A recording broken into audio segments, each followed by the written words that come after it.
Alors, bonjour à tous. Ici Ananda Dubé-Gauthier, coordonnatrice Haute-Lac Métis. Aujourd'hui, en entrevue dans la tourelle du Château Landry, on accueille le conteur Olivier Garot. Il est en résidence de création aussi depuis quelques jours déjà et va être jusqu'au 27 février prochain. Bonjour Olivier, Bonjour Nanda. ça va bien? Oui, ça va bien. Un beau Oui, soleil qui rentre dans la verrière. Je suis superbement bien installé. super. Olivier, tu es un artiste, conteur, musicien, chanteur aussi. Originaire de Bretagne. Tu Mhm. habites maintenant à Saint-Ulrich de Matane et tu fais aussi le conteur en résidence à l'émission Au cœur du monde de Radio-Canada Gaspésie depuis 2019. Tu t'inspires beaucoup des histoires de la navigation, de la vie de marin, de la pêche, des conditions de vie aussi des marins, de la découverte des nouveaux mondes. Tout ce qui est dans la transmission des champs de mer, des champs de travail. Donc, on voit un peu ton univers marin qui prend place dans ton travail. Puis, tu as 3 spectacles à ton actif aussi. Donc, Flamme en conte, Amor et Basse, si je ne me trompe pas. Ça. J'ai une première question pour toi. Comment un conteur breton marin atterrit à Saint-Ulrich, au Bas-Saint-Laurent? T'as su naviguer jusqu'à nos rives pour arriver ici? Presque parce que, figure-toi que dans mon village de pêcheurs en Bretagne, mon école s'appelait l'école des Terre-Neuve. Mon école secondaire s'appelait le lycée Jacques-Cartier. Donc, on baignait quand même un peu dans la culture de la découverte du Nouveau Monde. Puis, tous les pêcheurs du village, à l'origine, travaillaient sur les bateaux qui allaient pêcher la morue à Terre-Neuve. Donc, tout ça, ça m'a ramené un petit peu dans ce petit coin de pays-là. Donc, j'ai eu envie de venir voir ce qui s'y passait. Puis, j'ai d'abord fait plusieurs fois le tour de la Gaspésie pour le plaisir. Puis, finalement, j'ai trouvé un emploi pour la commission scolaire au Labrador, pour la commission scolaire de Terre-Neuve-Labrador. Donc, j'ai pu visiter Terre-Neuve de cette façon-là. Puis, et puis, au final, la vie m'a amené au Québec. Et évidemment, je voulais rester près de l'eau. Donc, je suis allé vers la Gaspésie. Puis, le hasard m'a amené à Saint-Ulrich, dans un petit village où je suis depuis 10 ans déjà. Oh, wow, quand même. Présentement, tu es en résidence, en fait, travailler sur ton projet Le Conteur muet, qui est comme un rapatriement de plusieurs contes que tu as déjà à ton actif. Puis, tu vas pouvoir nous dire un peu plus qu'est-ce qu'il y en est. Mais mon autre question, c'est le conteur muet. C'est un bel oxymore quand même. Est-ce que tu peux nous Exact. dire un peu l'histoire et comment c'est arrivé ça dans ton cheminement créatif de faire Ah, je vais faire un spectacle sur un conteur muet. Je pense que j'aime me mettre des petits défis personnels déjà. Puis, le conteur muet, c'est vraiment plus parce que j'avais envie parfois de laisser plus de place à la musique dans mes contes. Mm. Donc, en gros, de me taire pour laisser la musique s'exprimer un petit peu plus que ce que je faisais. Parce que je trouve que dans mon processus d'écriture, souvent, quand je suis en panne de mots, ben, la musique vient me nourrir. Donc, je me suis dit, mais pourquoi est-ce que la musique ne pourrait pas raconter autant que le conteur? Mhm. Un petit peu de là que je suis parti. Puis là, j'ai écrit un premier conte pour un festival itinérant l'année passée, Mouvance, en Matanie. Mhm. Puis, j'ai écrit l'histoire du conteur muet, qui est finalement un enfant muet qui grandit auprès d'un luthier qui construit des instruments de musique. Puis l'enfant apprend à s'exprimer à travers des instruments de musique. Il se crée un langage, finalement, un langage codé à travers ces instruments, puis des cloches qui veulent dire oui, qui veulent dire non. Au début, le langage est très simple, puis finalement. Et à la fin, cet enfant qui devient adulte devient un conteur, le premier conteur muet, puis la nuit éveillée. Puis c'est à travers sa musique que les gens imaginent une histoire, parce que finalement, on sait qu'il y a beaucoup d'émotions dans la musique. Donc, on peut très bien, si on est guidé un peu par un conteur, traduire la musique par des images, comme le ferait un conteur, parce que finalement, le conteur, il offre des images, puis la musique aussi, donc les deux peuvent très bien s'allier pour raconter la même histoire, Mhm. Mais, partager même idéalement. mais il va y avoir de la parole aussi, là. Moi, quand j'imaginais ça, je me disais, Non, non, non, non, il faut que tu m'y mettes. non, je suis pas assez musicien pour ça. Non, non, il y aura beaucoup plus de paroles que de musique, mais c'est juste que je vais imager, on va dire même ça comme ça, Mhm. certains moments de l'histoire uniquement par de la musique.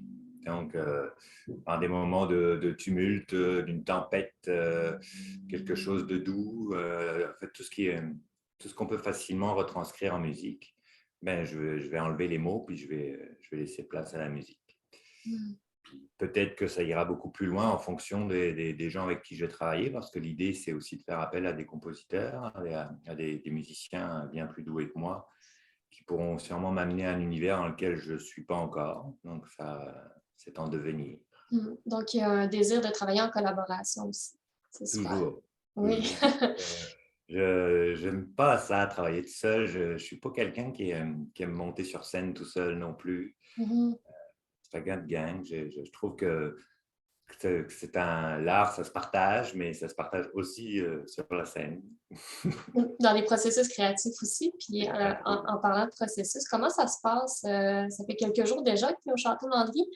Euh, Comment tu fais pour savoir, tu sais, je vais prendre ce bout-là de compte dans tout le matériel que tu as aussi. Donc, je suis curieuse de voir. Ben, j'y fais par étapes. J'ai Mhm, d'abord étalé une vingtaine de contes que j'avais sélectionnés. Puis je les ai juste relus parce qu'il y en avait que j'avais écrit peut-être il y a 2 ans, il y en a que j'ai écrit il y a 3 mois, mais ils ont. Puis en les lisant, ben, il y a une émotion. Et en les lisant, il y a des textes même que j'étais curieux de lire jusqu'au bout parce que je me souvenais plus de ce que j'avais écrit. Puis c'est ces textes-là que je garde parce que s'ils m'interpellent encore, c'est qu'il y a quelque chose que je suis allé chercher là-dedans qui me parle à moi. Donc là, je refais une deuxième sélection comme ça. Puis là, j'arrive à une dizaine de textes. Et jusqu'à dimanche, ce que je vais essayer de faire, c'est en garder 5 à 7 avec lesquels je vais pouvoir faire un lien, un thème. Donc j'ai plusieurs thèmes possibles. J'essaye de travailler soit sur la différence, soit sur les origines. Mais en tout cas, essayer de pouvoir mettre un lien entre les différents textes que je vais retenir. Puis, puis c'est sûr aussi que je les essaye un petit peu déjà en musique, voir lesquels je vais pouvoir imager avec des notes, lesquels je vais pouvoir découper pour qu'il y ait carrément des paragraphes entiers qui puissent être une mélodie et non plus des paroles. Donc, mhm. ça, c'est un des critères aussi. Donc, c'est intéressant de voir parce que ma prochaine question, c'était comment dans ton écriture présentement, tu es capable de penser au niveau musical parce que c'est vraiment, ça va être un gros morceau, je crois. Donc, je ne sais pas si tu as autre chose à dire un peu sur le processus Et je musical. vais aller chercher ce que je vais imaginer transférable en musique, c'est là où il va y avoir des émotions ou là où il va y avoir de l'intensité. Mhm. L'intensité, elle peut être douce quand même, elle peut être très envahissante, mais c'est sûr que ces moments-là vont être plus faciles à travailler en musique. Donc, quand je relis mes textes, je les découvre encore, hein, c'est étonnant, mais parce qu'il y a beaucoup de textes que j'ai écrits, notamment pour Radio-Canada, donc c'est des textes que j'ai écrits le samedi pour le lundi, puis que je ne réutilise pas, donc je les ai oubliés aussi vite que je les ai écrits, ces textes-là. Donc c'est intéressant parce que là, je peux y aller presque comme une première lecture, puis retrouver une émotion, une intensité. Puis là, c'est plus facile pour moi d'imaginer un instrument dessus après. Mhm. Wow. Est-ce que, ben, as-tu un apprentissage que tu es en train de faire dans ta résidence ou tu te vois dans ta pratique artistique puis tu fais ah oui, ça c'est bien ou ça, ah ok, ça je suis en train de revoir, d'apprendre plus à faire cette chose-là. Est-ce que tu as un apprentissage que tu es en train de faire? Je te dirais que je suis en complet apprentissage quand même parce que c'est ma première résidence. Donc, déjà, j'apprivoise ce que c'est qu'une Mhm. résidence, d'avoir ce temps-là. C'est pas commun d'avoir ce temps-là pour créer. Donc, c'est sûr que les 3 premiers jours, je me suis senti plutôt inefficace, un peu dans le flou, à se demander où je dois aller. Puis la magie opère tranquillement. Donc, là, j'ai été beaucoup efficace hier. Aujourd'hui, je me sens bien. Donc, mais j'apprends à travailler autrement parce que j'ai Mhm. toujours travaillé presque dans l'urgence finalement pour répondre à des choses rapides. Puis là, le fait d'avoir le temps, ben, ça m'amène à penser mes textes autrement, puis mon travail autrement. Wow. C'est super. En fait, d'avoir le temps de réfléchir à la création que tu es en train de faire, c'est précieux quand même. Oui, Mm. oui. Puis c'est Euh, grâce à vous. Ça. Super.